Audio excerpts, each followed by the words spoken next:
Did you know that smoking is the leading preventable cause of death in the United States?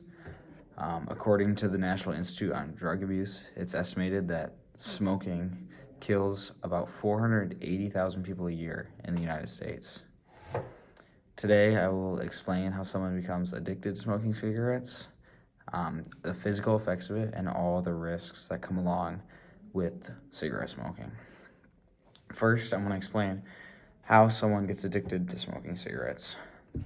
To start off, the nicotine inside of a cigarette, once you breathe in that smoke, all that nicotine goes to your brain and releases dopamine, which is basically just something that makes your body feel good.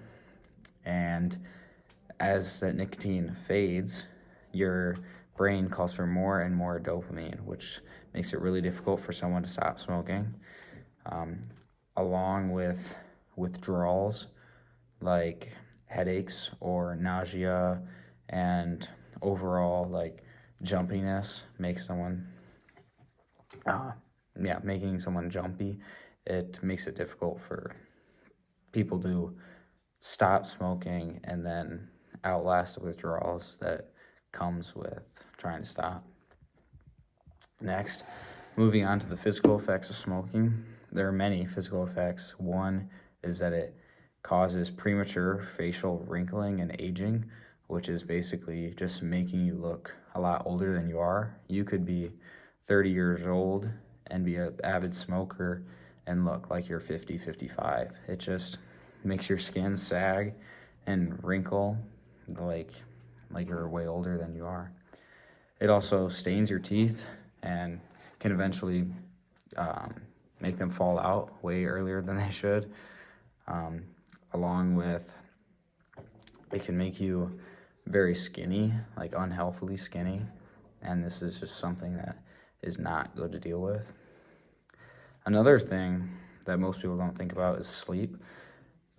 ASH, which is the Action on Smoking and Health, did a study that found smokers are 4 times more likely to report feeling unrested after a night's sleep than non-smokers, and they found that smokers spend more time in light sleep and less time in deep sleep than non-smokers. So this results in sleep deprivation, sleep fragmentation, which is overall not good for your body, which needs rest. Finally, I'm going to talk about all the risks that come with smoking. One risk, and probably, the main risk, is that cigarette smoking has been linked to about 80 to 90% of all cases of lung cancer. And lung cancer is the leading cause of cancer death for both men and women. This was found by the National Institute on Drug Abuse. So 80% or 80 to 90% of all lung cancer is caused by cigarette smoking, which is preventable. Even a couple of smokes or a pack a day can lead to this. And then I have a picture.